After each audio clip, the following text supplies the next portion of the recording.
Radio صدائے حریت جموں کشمیر سے سنیے تازہ خبریں۔ بھارتی دارالحکومت نئی دہلی میں قائم جنتر منتر پارک میں دنیا کی نام نہاد بڑی جمہوریت میں جبری مشقت کے نام سے ایک ڈاکومنٹری دکھائی گئی ہے، جس میں بھارتی فوج کی طرف سے کیے جانے والے مظالم اور جبری مشقت کے حوالے سے دنیا کو آگاہ کیا گیا ہے۔ برطانوی پارلیمنٹ میں بین الاقوامی کشمیر کانفرنس سے خطاب کرتے ہوئے ارکان پارلیمنٹ نے مقبوضہ کشمیر میں جاری بھارتی محاصرے کی شدید مذمت اور کشمیریوں کو ان کا حق خود ارادیت دینے پر زور دیا ہے۔ فرانس کے سرکردہ روزنامے لی فیگارو میں بھارتی فوج کے ہاتھوں مقبوضہ کشمیر میں جاری ریاستی دہشت گردی کے حوالے سے ایک مضمون شائع ہوا ہے، جس میں مضمون نگار نے مقبوضہ ریاست کے دورے اور وہاں لوگوں کے حالات بیان کیے ہیں۔ یاد رہے کہ مقبوضہ وادی اور جموں میں مسلم اکثریتی علاقوں میں گزشتہ 77 روز سے بھارتی محاصرہ جاری ہے، جبکہ ذرائع مواصلات پر پابندی برقرار ہے، جس کے باعث کشمیری عوام شدید مسائل کا مسلسل شکار ہیں۔ بھارت کی جانب سے کنٹرول لائن پر بلا اشتعال فائرنگ سے ایک پاکستانی فوجی اور 5 عام شہری جام شہادت نوش کر گئے ہیں، جبکہ پاک فوج کی جوابی کارروائی میں 9 بھارتی فوجی واصل جہنم اور کئی زخمی ہوئے۔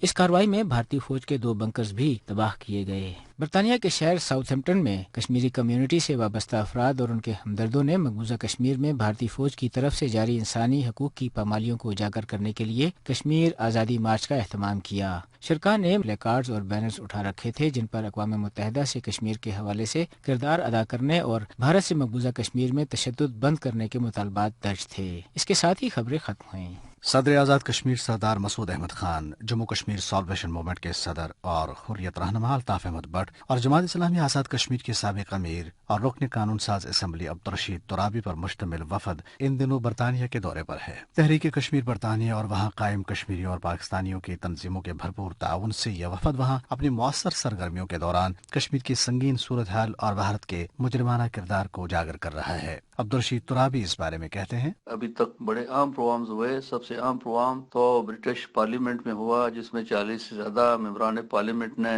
اور انسانی حقوق کی تنظیموں، یوتھ لیڈرز، بالخصوص خواتین کی N G Os, community leaders, بڑی تعداد میں کونسلرز اس میں موجود تھے۔ اس میں بہت تفصیل سے ہم نے وہاں کی صورتحال رکھی اور بھارت کی طرف سے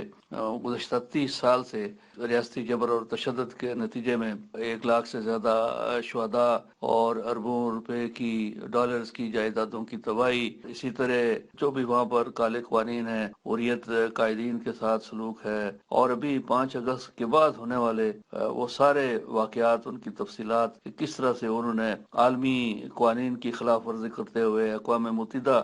کی قراردادوں کی اسپرٹ کی خلاف ورزی کی۔ کشمیریوں کے حق میں ہموار ہو رہی عالمی رائے عامہ ایک بڑی اور خوشگوار تبدیلی ہے۔ ضرورت ہے کہ اس مومنٹم کو برقرار رکھا اور اس کا بھرپور فائدہ اٹھایا جائے۔